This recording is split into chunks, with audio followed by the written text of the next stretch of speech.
back to the Class Video Spotlight Series. I'm your host, Doug Tolley. Today we're joined by Bradley Hunter. Bradley, thanks for being here.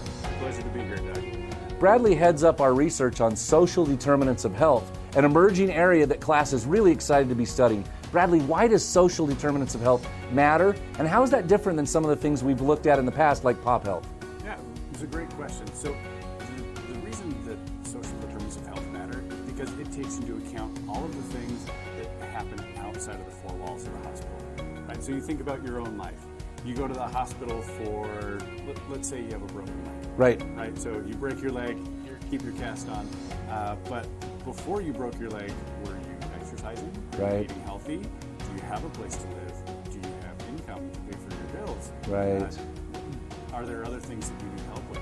All of those things we don't take into account when we are in the four walls of the hospital.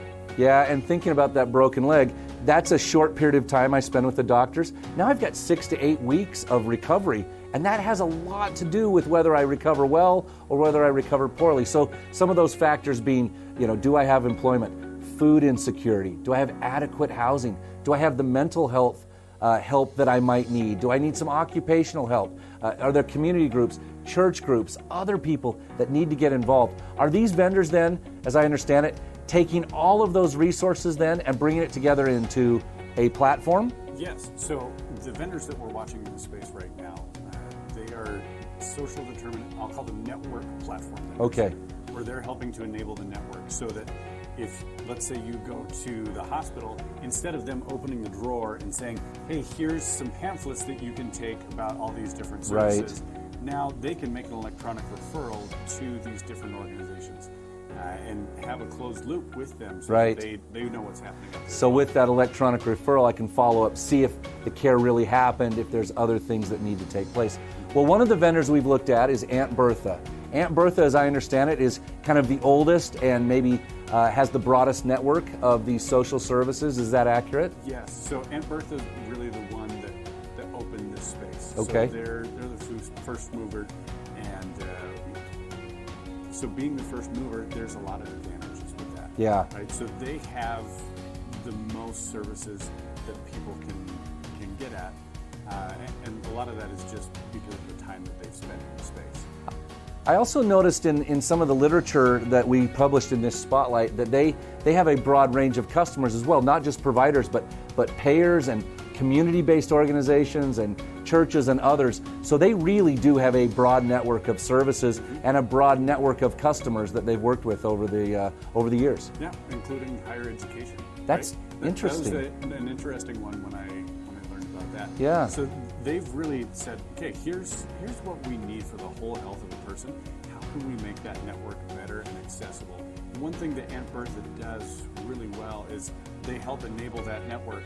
And it is saying, okay, here's the broad network. Right. And we also have a user interface for your patients where someone could go and proactively search by themselves. So they can look up those services on Auntbertha as well. Yeah, I noticed in our report and the feedback from providers that the depth of that network, or the breadth and depth of that network, was one of the powerful things. They also feel like they get really good support from the Auntbertha team. One of the challenges has been EMR integration. We know how important that is to track these referrals all the way through the system. But that's not surprising. That's been a challenge for most of the social determinants vendors. Yeah, it has been, and I think it will be something that we'll continue to hear as a challenge, because you want it to be perfect and seamless and never have to think about it at all, and that's not where we are. No. And that's not unique to social determinants either. No, it's not unique to social determinants, but it's interesting, as users really like the system, and they do really like Auntbertha, then like some of the other vendors we've talked about, now they're demanding more from the vendor. And again, that's a positive, not a negative, as I love what I have, I also want more. Yeah. Well, Auntbertha, like we said, the users score it very, very well. And as that first mover and the broadest network, they're an interesting company.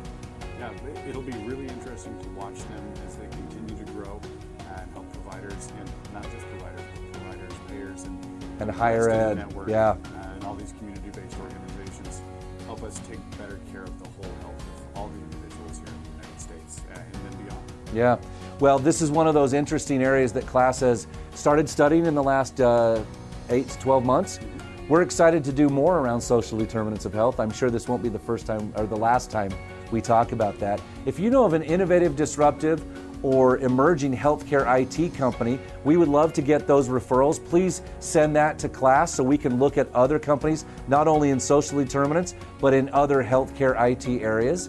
And we'd encourage you to look at the Auntbertha Spotlight, which is available right now on the classresearch.com website. Bradley, thanks for being with us again today. Thanks for having me, Doug. I'm sure we'll talk again soon. Well, let's do it. Thanks for being here on the Class Video Spotlight Series. We'll talk again.